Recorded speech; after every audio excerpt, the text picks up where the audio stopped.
A'udzubillahi minasyaitonirrajim. Bismillahirrahmanirrahim. Assalamualaikum warahmatullahi wabarakatuh. Alhamdulillahirabbil alamin. Alhamdulillahilladzi bi ni'matihi tatimmus shalihat. Alhamdulillahilladzi hadana li hadza wa ma kunna linahtadiya laula an hadanallah. Asyhadu la ilaha illallah wa asyhadu anna Muhammadar Rasulullah. Allahumma shalli ala sayyidina Muhammad wa ala ali sayyidina Muhammad. Rabbi shrah li sadri wa yassir li amri wa hlul 'uqdatam min lisani yafqahu qawli, amma ba'd. Antara idealis dengan realistis. Apa? Idealis dan realistis. Itulah yang selalu dipilihkan dunia kepada kita. Padahal Islam mengajarkan kita dua-duanya. Islam itu mengajarkan idealis sekaligus realistis. Contoh, kalau dagang. Kalau kau jadi pedagang, jangan cuma mau ngambil untung. Allah tegur, wailul lil mutaffifin alladzina idza talu 'alan nasi yastawfun wa idza kaluhum aw wazanuhum yukhsirun. Kalau jadi konsumen mau ngambil untung.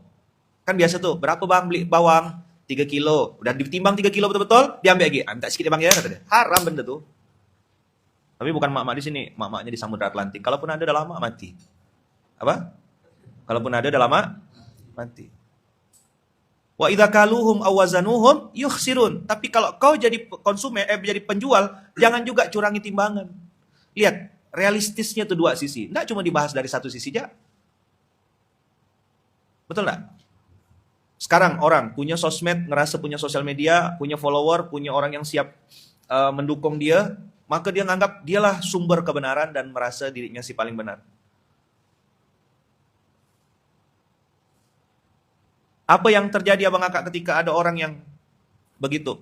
Karena tidak ada yang kritik dia, tidak ada yang kasih masukan ke dia, maka dia nganggap dialah yang paling benar. Islam mengajarkan kita idealis. Ada hal-hal yang prinsip yang tidak bisa diganggu-gugat. Misal kejujuran, amanah, ya. Apalagi hal-hal yang bagian untuk prinsip. Integritas. Sampai misalnya gini, hal-hal yang mungkin bagi orang tuh, culun banget sih gitu. Enjoy your life bro, gitu. Kakak tuh cantik, ngapain nggak selingkuh gitu loh. Suamimu selingkuh, ya kau balaslah selingkuh. Tapi bagi si kakak ini, menjaga kemaluannya hanya untuk yang halal, itu prinsip gitu. Mau statusnya gadis ke, janda ke, udah bersuami ke, kemaluanku ini hanya untuk orang yang halal saja. Gitu. Begitu juga si laki-laki. Itu prinsip bagi dia.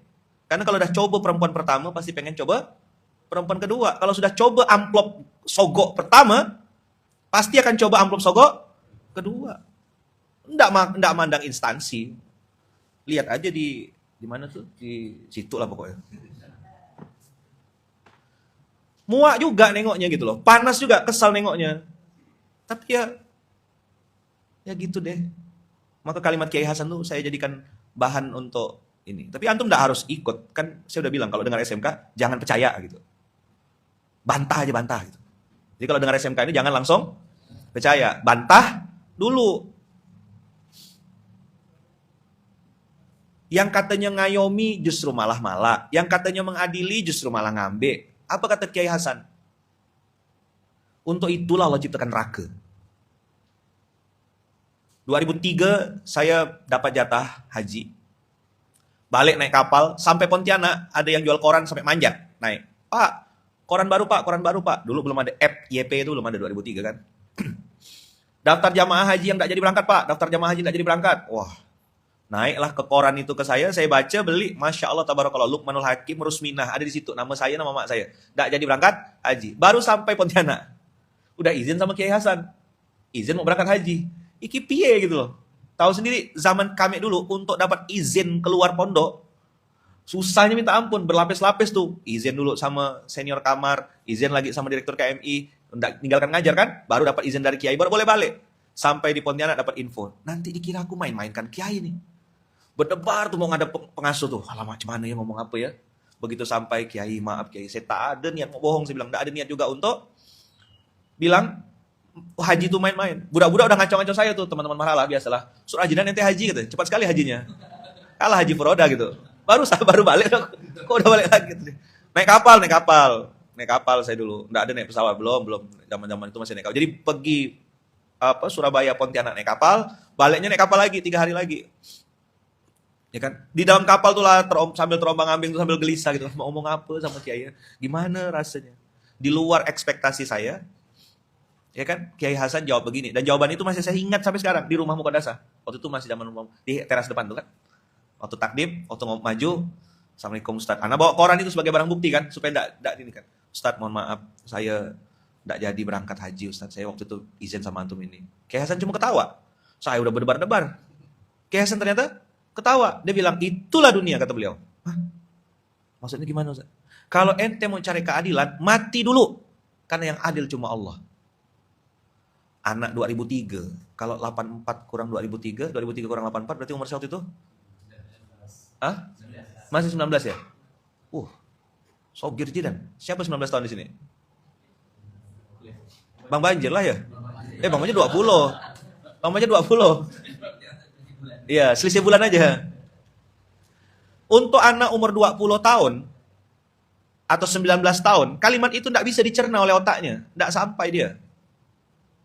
Sekarang saya 41 tahun umur, udah kurang lebih berarti 20 tahun yang lalu kalimat itu. Makin saya lihat terang benderang, oh ini maksud Kiai Hasan. Kalau mau cari keadilan, mati dulu. Kan yang adil cuma Allah. Masih ingat enggak kaidah dasarnya? Semua akan baik kalau ada perlunya. Udah enggak usah dibantah, bantah. 10, 12. Coba lihat, yuk. Gimana kaidahnya? Semua akan baik kalau ada perlunya. Mana ayatnya? Wa idza masal insana dzurru da'ana. Manusia itu kata Allah, manusia ya bukan jin, Allah enggak mention malaikat. Kemarin kita ngomong malaikat, kita ngomong jin. Jin yang namanya Azazil itu enggak mau sujud. Karena dia udah siap-siap. Aku nih jadi pemimpin nih, aku udah bisa mimpin malaikat, tinggal mimpin muka bumi ini aja. Atau Allah bikin startup baru namanya manusia. Ini ja'ilun fil ardi khalifah. Kata-kata bijak Islami, semua akan baik jika ada perlunya. Dari mana dalilnya Yaman? 10, 12. Tapi jangan setuju ya, jangan setuju. Bantah dulu. Wa idza masal insanat durru. Ad-durru ada 3 level. Pertama level ba'sun. Ba'sun itu kita kayak kena sentil sedikit ya. Tapi enggak kena fisik. Cie. Soleh banget. Itu namanya ba'sun. Jamaknya ba'saun. Level kedua durrun. Fisik sudah mulai kena. Kena tinju, kena tampar, kena gencet, sakit, cuci darah dan segala macam. Itu udah mulai sakit-sakit berat, itu namanya durru. Makanya Nabi Ayub ketika doa itu anni masaniyat durru wa anta arhamur rahimin. Ad-durru, lafaz ad-durru menunjukkan fisiknya kena. Udah materi lama ya, enggak usah saya ulang-ulang lagi ya.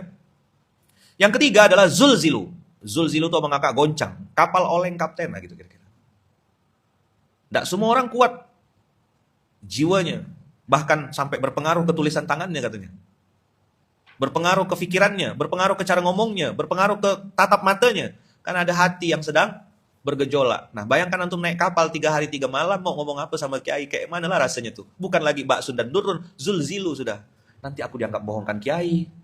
Udahlah kapal tuh bergoyang ya kan? Sholat tuh gini, siapa yang pernah naik kapal? Ya kan? Ya kan? Miring, terus makannya pakai piring ompreng kan? Prang gitu makan. Oh mantap. Pokoknya keren lah kalau naik kapal tuh. Mandi itu asin rasanya. Lengket. Sholat gini, bisa-bisa kita di rakaat keberapa tuh bergeser gitu. Arah kiblat geser, badan kita pun bergeser karena memang goyang. Goyang kapal. Itu zulzilu zahiran wa batinan gitu. Begoncang. Ombak lagi, Masya Allah. Dan dia mati kutu dah sepanjang mata ngelihat tuh laut ya gitu. Betapa kecilnya kita dan betapa besar-besarnya Allah. Saya bilang kalau naik kapal tuh kita belajar untuk melihat kecil-kecilnya kita dan besar-besarnya Allah. Zulzilu. Wa idza masal insana durru, baru kena durrun ini level 2. Manusia akan datang kepada kami kata Allah. Lijanbihi. Ma mana janbun? Da'ana lijanbihi dalam keadaan berbaring. Au qa'idan, duduk. Au qa'iman. Dalam keadaan berdiri. Artinya baring, duduk, berdiri. Apa artinya baring, duduk, berdiri? Lagi perlu banget. Lagi butuh sekali. Lagi pengen dekat-dekat. Kenapa? Karena ada kepentingan. Karena ada keperluan. Maka tadi semua akan baik kalau ada perlunya. Saya, semua itu kan termasuk Luqmanul Hakim juga. Saya tidak nunjuk muka orang, tidak usah nunjuk muka orang. Capek nunjuk muka orang, tunjuk muka seorang ya. Falamma kasyafna anhu durrahu. Ini ayat saya dapat ini 2010. Waktu saya di Malaysia tuh lagi masa-masa transisi. Dari gila, mulai lebih gila gitu ya. Mulai agak waras, sampai saya baru tahu nama penyakitnya itu NPD, Narcissistic Personality Disorder. Saya baru tahu jenis penyakit itu. Karena bedanya NPD sama sakit gigi, kalau sakit gigi, sakit sekarang, siang-siang tuh gitu udah nggak betah, pengen cepat-cepat cari dokter, berobat. Entah dibor ke, diketuk-ketuk ke, ya. Atau dicucuk-cucuk ke, dicungkil. Pokoknya harus cepat pergi ke dokter. Karena sakit, terasa sakitnya. Tapi kalau NPD, sakitnya enggak? Terasa enggak? Enggak. Orang yang NPD akan bilang dia waras, orang lain yang gila. Saya tes, pergi ke sebuah rumah sakit jiwa lah, orang nyebutnya ODGJ ya. Bayangkan kami baru masuk, bawa kue, bawa apa? Tahu enggak saya kena bilang apa? Ih, orang gila datang bawa kue. Saya yang ditunjuknya bilang orang gila datang bawa kue. Kan saya mau bilang kau yang gila gitu loh. Tapi karena dia gila, sama gila nanti kan, ya udah yang waras ngalah, yang waras ngalah. Jadi saat kami bawa kue. Terus dia bilang, "Ih, orang gila bawa kue," katanya. Oh alah, iya. Oke. Nggak ada dalam kamus NPD itu orang lain salah tuh dia salah tuh nggak ada. Dia akan bilang, "Oh, kau yang salah." Di SMK namanya SOSKS. Apa SOSKS? Semua orang salah kecuali saya. NPD ini kan baru populer sekarang-sekarang aja. Tapi sakit ini sudah sejak dulu. Firaun, Korun, Namrud, itu contoh-contoh brand ambasadornya. Cuma saya ngebayangkan, Pak Robi, seandainya Firaun hidup hari ini, mungkin putus asa dia. Bingung, opo iki gitu dia. Enggak ya. Mahadha gitu ya. Firaun kan pakai bahasa Arab ya. Enggak opo iki itu Firaun Jawa ya.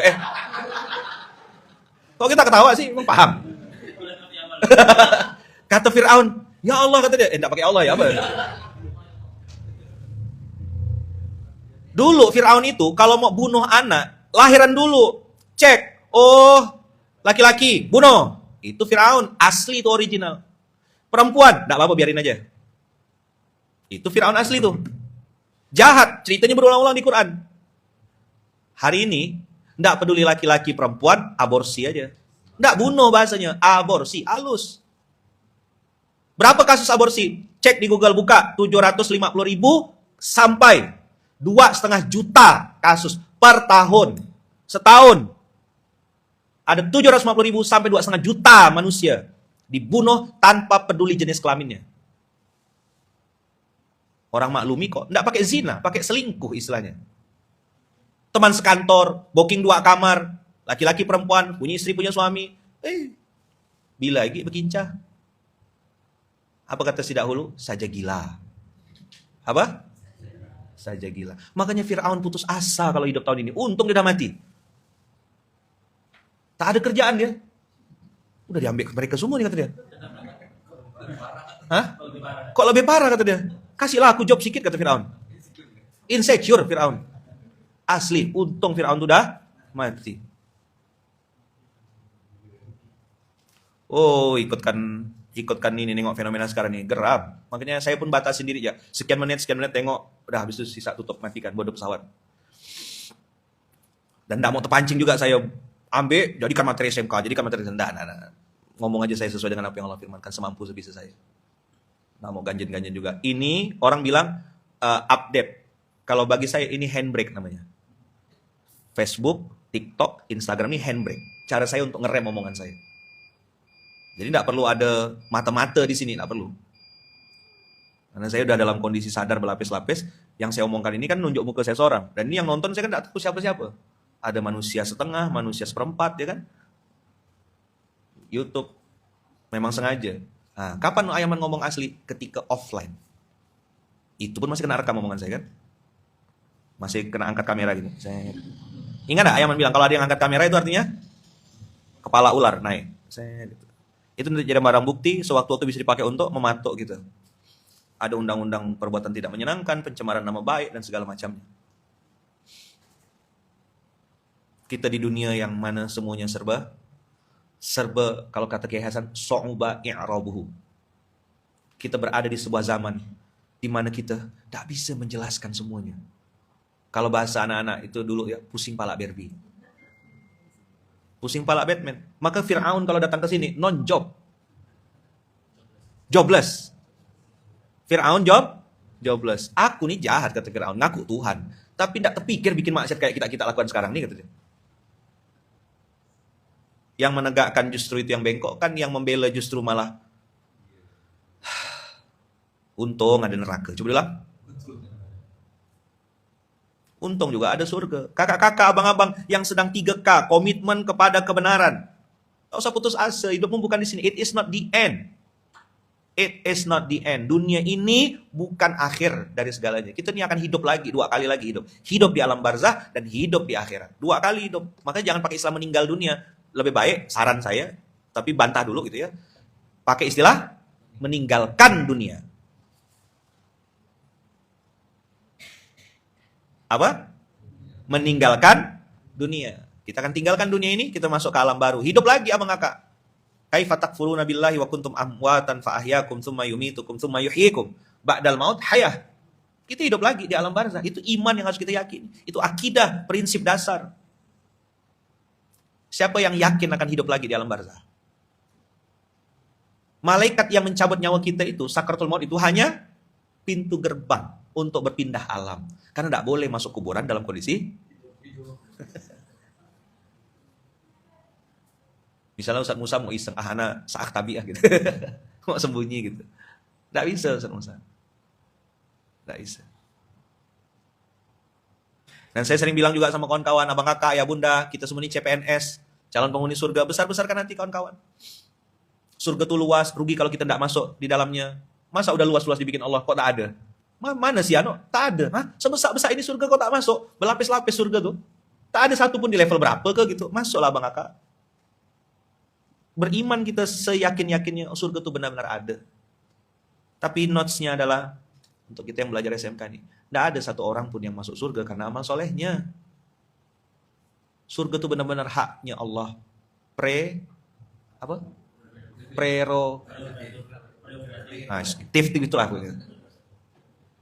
Itulah. Hak mutlaknya Allah gitu. Suka-suka Allah aja.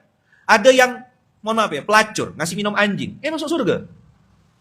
Di sisi lain, ada orang yang sudah berlumur darah malah masuk neraka. Piye iki gitu.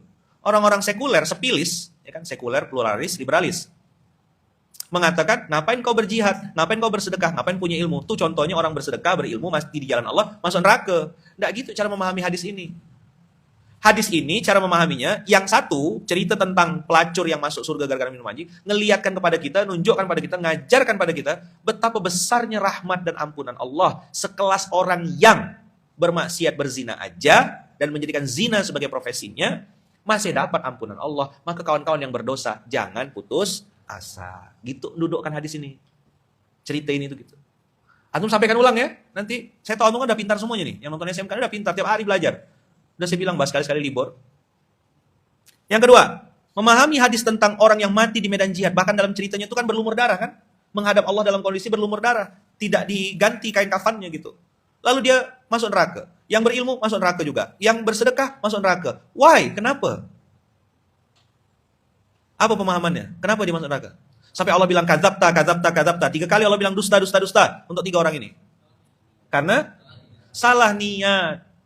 Ngajarkan kepada kita hadis ini bahwasanya segala sesuatu itu tergantung niatnya. Yang sudah rajin beramal soleh, hatta katanya pahala-pahala besar, sedekah, berilmu, jihad di medan perang, mati fisabilillah, masih ada peluang tergelincir karena salah niat. Masya Allah, Islam ini tadi saya bilang, idealisnya Masya Allah, realistisnya juga Masya Allah. Dan agama yang kita anut hari ini, agama yang kita yakin, yang kita pegang teguh ini, mengajarkan kita untuk idealis dan realistis. Astagfirullahaladzim. Lihatlah bagaimana Allah menyindir kita semuanya, termasuk saya. Ayo Luqman, kau baca ayat ini. Falamma kasyafna anhu durrahu marra ka'allam yad'una ila durrim massa. Pada saat musibah itu sudah lewat, pada saat ujian itu sudah berlalu, pada saat kepentingannya udah habis, dia pun marra ka'allam yad'una ila durrim massa. Kalau sekedar marra yamurru, itu masih tidak sakit kita dengarnya. Tapi Allah bilang marra ka'allam yad'una. Dia berjalan belenggang seolah-olah tidak pernah berdoa kepada kami. Ada kata ka'allam yad'una. Kayak tidak kenal sama sekali. Ini koplak namanya. Sontoloyo, kurang ajar. Semualah kata-kata jelek itu. Maka Allah tidak pakai istilah-istilah lain. Kadzalika, ayo semuanya. Zuyyina. Ma mana zuyyina? Dihiasi, dilekatkan, ditempelkan. Dia bukan fauqa ala gitu. Ala itu nempel. Zuyyina itu melekat di tubuhnya. Mohon maaf ya, dari kaos dalam, celana baju, ini nempel di tubuh saya, jam tangan, kopiah, nempel. Zuyyina. Dihiasi, dijadikan terasa indah. Ma makna dijadikan terasa indah? Bagi dia ini sebuah kebenaran, bagi dia sebuah kebaikan, bagi dia ini normatif aja. Enggak apa-apa. Sogok-sogok, nota kosong, enggak apa-apa, itu enggak apa-apa.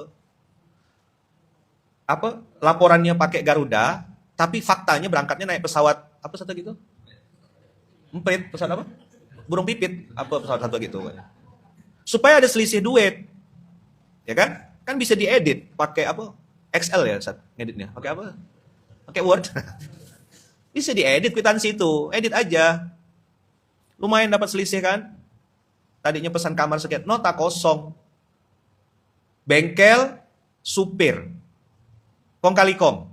Kalau bengkel enggak mau ngasih nota kosong, supir enggak mau berobat pula, enggak mau betulkan mobil di situ. Kita boykot bengkel ini karena enggak kerja sama. Bahasanya tidak kooperatif. Nah, gitu. Emang bajingan tuh bahasanya bagus-bagus. Bila lagi ngomong kayak gini kan. Ini kurang kooperatif. Untung ada neraka. Untung juga ada surga untuk membalas orang-orang baik itu. Maka abang kakak, berusaha jadi baik wajib, tapi merasa baik itu penyakit. Ulang. Merasa baik penyakit. Jangan pernah merasa sudah baik. Merasa sudah punya amal soleh. Cepat-cepat 2L, lakukan, lupakan. Stay foolish, stay hungry. Orang mau puji kau, itu urusan dia. Tapi kau jangan pernah ngerasa tersanjung. Dan caci maki itu, menurut saya jauh lebih baik daripada puji-pujian. Maka yang tanya kepada saya, Ustaz gimana belajarnya? Saya bilang justru saya belajar itu dari caci maki. Karena pujian itu tidak datangkan apapun bagi saya. Tidak nambah pahala, justru malah berpulang nambah dosa. Coba Bas, dipuji terus Bas. Abbas ini Masya Allah. Semenjak dipegang Abbas ini, Masya Allah pokoknya. Bas, kalau tidak ada antum Bas. Sikit lagi masuk neraka Bas, sikit lagi.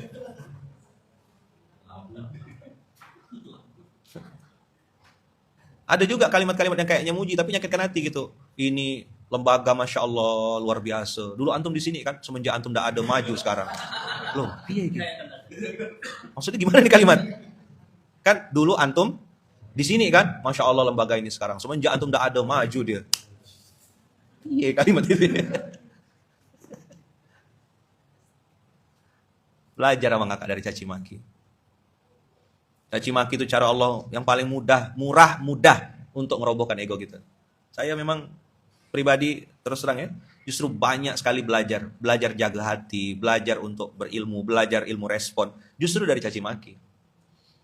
Ada yang caci makinya pakai inisial, ada yang live langsung kayak gini, langsung caci maki.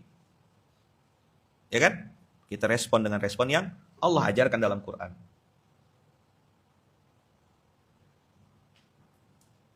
Koruptor dengan maling itu sama enggak? Karena koruptor jadi miliaran, kalau maling itu ayam. Makanya bisa santai. Aku bukan maling, aku koruptor. Makanya bisa foto.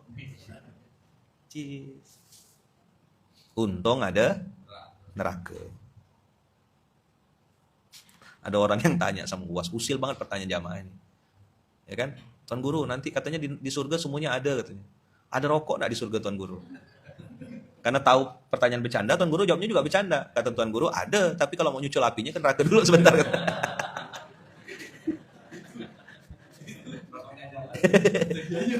Ya itu bukan cuma menyala rokoknya, menyala abangku juga, ya kan? Banyak pertanyaan dalam agama ini. Sempat-sempatnya Bapak ini Al-Mukarram ini nanya ke Tuan Guru, ada rokok enggak di surga Tuan Guru? Kata Tuan Guru, ada, kata Tuan Guru. Allahu Akbar.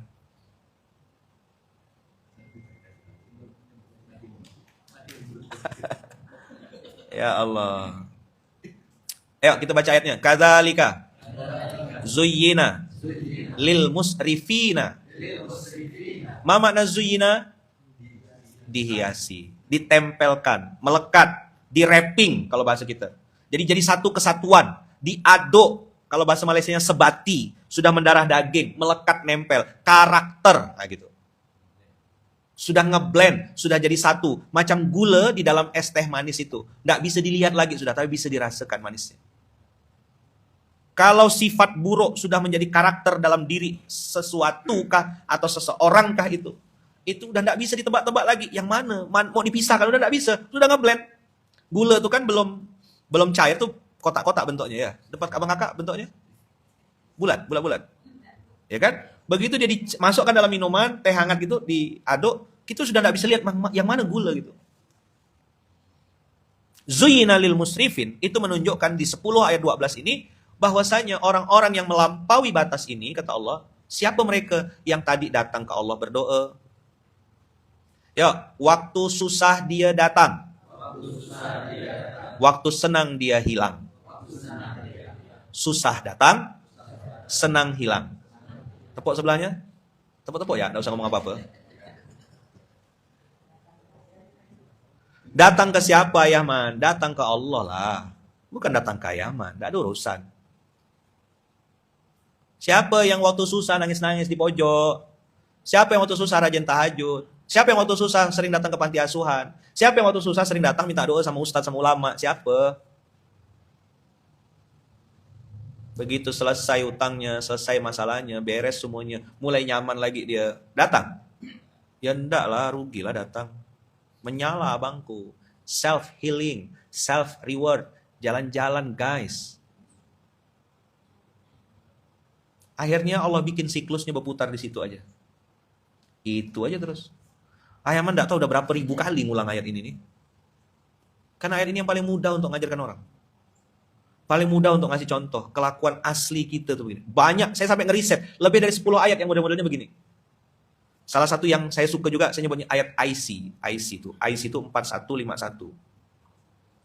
Ini cara saya nyingkat ayat supaya saya mudah ngapalkannya gitu. Wa idza an'amna 'alal insani a'rada wa na'a bi janibi wa idza massahu syarru fadhu du'ain arif. Enak banget ayat ini. Hitam putih, dam. Enggak ada basa-basi. Lihat lagi mana Allah ngasih tahu kita semuanya. Surat Fussilat 4151. Apabila kami anugerahkan kenikmatan kepada manusia, niscaya dia berpaling tidak mensyukuri nikmat itu dan menjauhkan diri dengan sombong. SOP. Baru turun ayatnya ya. Atau baru di stabilo? Udah sering kayaknya saya bahas ini. IC ini.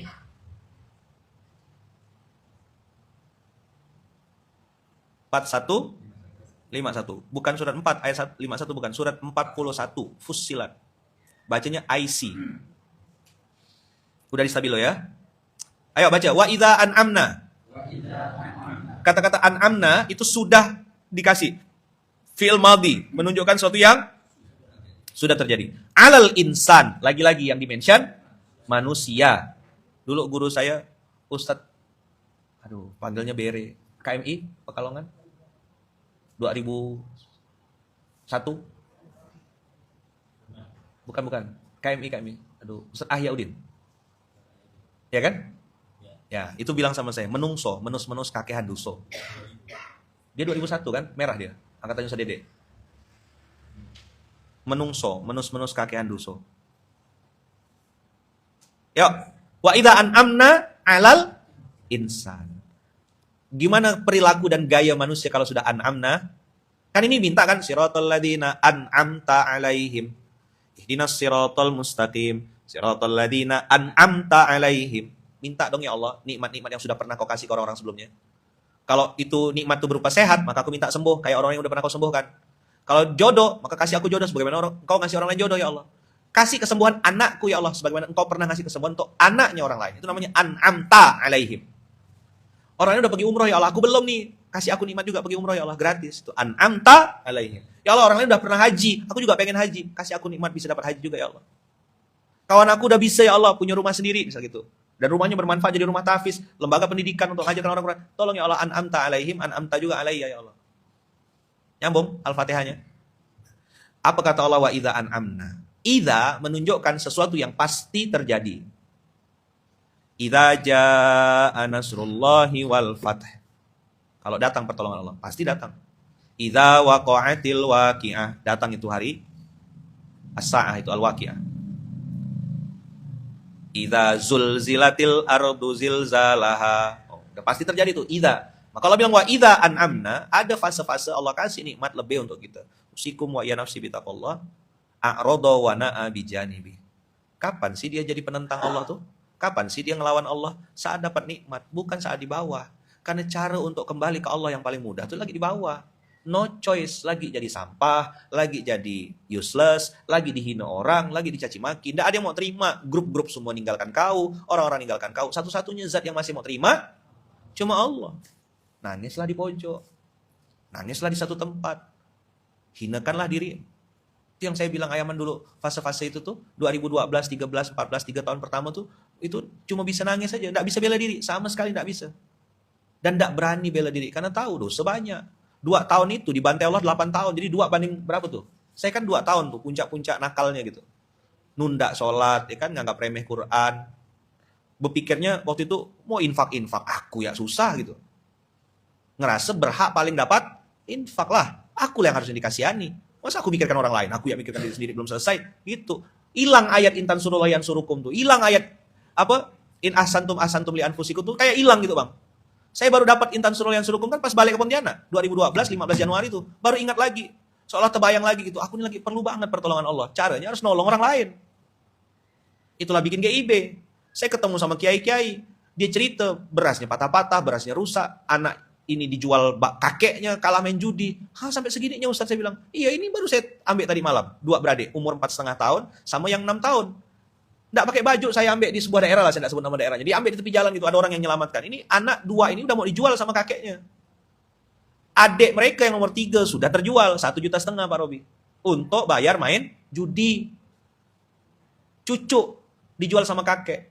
Bapak ibunya meninggal kecelakaan. Anak ini ditangkap sama salah satu pimpinan pondok, dibawa, bukan ditangkap, diselamatkan gitu, dibawa balik ke pondok. Nah, pondok-pondok begini yang membela anak-anak ini. Nggak pernah masuk cerita, karena mereka jangankan pakai Facebook, Instagram, sinyal aja nggak ada di pondok mereka tuh. Mana nak posting kebaikannya? Maka pondok kalau baik nggak pernah viral. Dia akan viral kalau ada kasus 1-2. Pondok sekian ratus ribu di Indonesia ini, pesantren sekian ratus ribu, gara-gara 1 uprit, 2 uprit orang langsung mengeneralisir. Nggak mau masukkan anak ke pondok, takut ke pondok. Lihatlah dengan mata yang sehat, pakai hati nurani, kau jangan generalisir. Itu yang korupsi-korupsi, yang maling-maling hantu-hantu tuh, kau tak pernah protes, biasa aja. Nggak fair memperlakukannya gitu. Abang kakak yang mau masukkan anaknya ke pondok, minta sama Allah, ya Allah istikharah, benar nggak pondok ini? Bimbing hamba ya Allah, silaturahim, ketemu sama kiainya, ketemu sama pimpinan pondoknya, ketemu sama guru-gurunya, titip betul anak-anak. Saya kemarin, kiai kan, datang ke sini, pas Qadarullah datang ke sini, saya ketemu, saya sowan, saya bilang, kiai, saya titip anak saya, kiai, saya bilang, tolong dibimbing. Pesan saya pertama, kiai, kalau anak saya salah, tolong dikasih tahu, dihukum, kiai. Saya tidak akan lapor-lapor kemana-mana, tidak akan posting di Instagram. Saya bukan orang tua yang begitu, saya bilang. Saya dididik sama mak saya, dididik sama Wawa, dididik sama orang tua saya. Kalau saya ngelapor, justru malah sakit 2 kali. Ada enggak yang di fase-fase itu? Siapa yang dulu kalau ngadu ke orang tua, kena bantai 2 kali? Mendingan enggak usah ngadu. Saya bilang sama kiai, kalau anak saya bikin salah, kiai, tegur, kiai. Antum ini saya serahkan sebagai ayah ideologis buat anak saya. Saya titipkan banyak hal yang saya kurang dan saya tidak mampu ngedidik anak saya. Belum mampu saya. Saya izin titip ya kiai, ada 2 anak saya. Saya minta sama Allah keridhoannya, saya minta juga ridho gurunya. Antum sebagai ayah ideologisnya, tolong didik anak saya baik-baik. Saya bilang, saya serahkan anak ini. Dia masuk bukan karena tidak laku di pondok-pondok lain. Dia masuk bukan karena tidak laku di sekolah-sekolah lain, kiai, saya bilang. Saya memang memilih menjadikan prioritas pondok pesantren itu prioritas. Kan di pondok pesantren itu bisa belajar hidup, belajar kehidupan. Saya pilih dan saya istikharah untuk masukkan anak ke pondok itu. Saya sampaikan ke kiainya. Kasih tahu baik-baik. Insya Allah kiai saya akan bawa nanti. Ikutin prosedur. Dikasih centang-centangnya tuh kan, ini yang harus dibawa, ini yang harus dibawa. Saya jadi wali santri biasa. Ngikut SOP-nya. Kaos kaki 2 helai. Ini lagi sibuk-sibukan sama fight. Ya ini tidak boleh ya. Iya nak, ini tidak boleh. Ini yang boleh. Ikut. Sorry ya. Menurut antum, kalau saya tinggal, Ustaz, anak saya Ustaz ya, terima ya. Bisa nggak gitu? Bisa sekali. Pondok mitra nih. Apalagi kalau pakai authority, nanti kalau Ustaz tidak terima anak saya putus berasnya, berubah saya. Itu tidak sesuai audit syariah tuh Pak. Tidak ada Pak, saya tidak ada gitu. Saya bilang, Ustaz kalau anak saya qualified, terima. Kalau tidak apa-apa Ustaz, saya bawa balik lagi. Anak saya 0 Ustaz masih, saya bilang, anak saya masih 0 Ustaz. belum ada ilmu apa-apa, tolong ajarkan Ustaz. Memorinya masih kosong. Tolong ajarkan. Saya ngomong sama Ustaz Afid kemarin. Saya sampaikan ke beliau, Kiai gini. Saya serahkan dia Kiai anak saya, insya Allah Ustaz. Ayo mondok ya kan? Santri itu keren. Ya Ustaz Badul, kita udah lagi campaign kan. Yang jahat kan 1-2 orang, tapi tidak boleh pakai oknum kalau Ustaz tuh langsung sebut nama. Kalau tempat lain harus disebut oknumnya. Untung ada neraka, coba bilang. Mudah-mudahan paham orang-orang tuh. Tapi kan mereka tidak nonton SMK juga. Banyak masih pondok-pondok yang tidak ada pernah pusing mikirkan ini santri nunggak SPP. Tidak pernah pusing. Kenapa? Memang tak ada SPP-nya sama sekali. Apa yang nak nunggak? Orang dari awal semua tak bayar. Itu kita tak ribut. Tidak ada yang apresiasi. Dan pondok-pondok begitu. Banyak sekali. Kiainya jualan, kiainya jual sate, kiainya jualan parfum. Untuk bisa menghidupi anak-anaknya. Banyak. Tidak ada yang apresiasi. Mana ada yang mau bikin konten? Tidak viral. Tidak ada bayarannya juga. Tapi kalau pondok-pondok tuh bikin masalah sikit aja, langsung viral. FYP. Emang cari kontennya begitu, emang cari duitnya begitu, ulat. Lalat, cari tai lah terus. Enakan nonton online SMK nih. Apa? Enakan nonton online. Nonton offline ini sesak napas. Maka saya rasa cukup saya ngisi sampai sini. Biar Mas Jati aja yang halus-halus aja Mas ya. Pelan gitu. Nggak boleh kafir gitu. Nggak boleh. Kafir gitu ya. Lembut aja, halus-halus. Dah, nangkap burung puyuh di Bukit Selasih. Thank you dan terima kasih. Mas Jati tolong lanjutkan. Saya izin pamit abang kakak. Jadwalnya saya pagi ini seperti biasa. Mohon doanya abang kakak ya. Saya juga doakan abang-abang kakak-kakak yang masuk anak-anaknya ke pondok sehat, panjang umur, murah rezeki, diberkahi Allah. Anak-anak yang sedang di pondok jadi orang yang alim, soleh, sukses dunia akhirat. Ayo mondok, mondok itu keren. Ayo mondok, jadi santri itu keren ya. Ayah mani santri, sampai sekarang jadi santri, sampai mati, jadi santri sampai mati, belajar terus tanpa henti. Ya, semuanya sehat, panjang umur, murah rezeki, diberkahi Allah. Santrinya sehat, wali santrinya sehat, kiainya, pondoknya, ustaz-ustaznya, semua guru-guru, kiai-kiai semua yang ada di pondok-pondok pesantren tetap semangat, tetap bergerak terus. Jalankan terus pondoknya. Insya Allah kita sama-sama menggapai ridho Allah, sama-sama menuju surganya Allah. Siapapun yang terlibat dalam kebaikan ini dibalas Allah dengan balasan berlimpah. Dawamul afiyah kata Ustaz Happy. Dawamul afiyah. Al-Fatihah. Alhamdulillahirabbil alamin.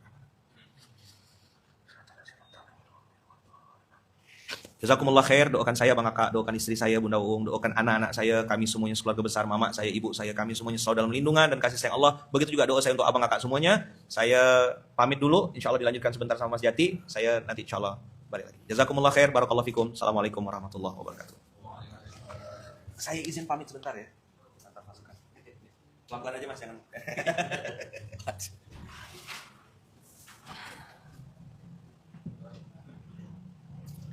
A'udzubillahi minasyaitonirrajim. Bismillahirrahmanirrahim. Assalamualaikum warahmatullahi wabarakatuh. Alhamdulillahirabbil alamin. Allahumma shalli ala sayyidina Muhammad wa ala ali sayyidina Muhammad. Rabbi shrah li sadri wa yassir li amri wa hlul 'uqdatam min lisani yafqahu qawli. Rabbi anzilni munzalan mubarakan wa anta khairul munzilin. Ini berat nih materi pagi ini.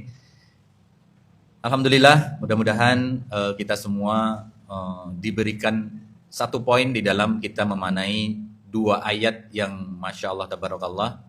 Dua ayat ini yang sama Allah dibuat putar balik.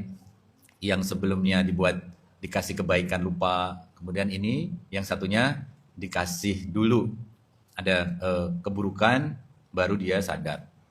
Nah, satu poin yang mungkin saya bisa resume dari sekian perjalanan kehidupan manusia, mulai dari dia di alam ruh, alam rahim, dan yang saat ini kita di dunia ini, satu poin yang mesti kita jaga, mesti kita waspadai adalah namanya kesadaran.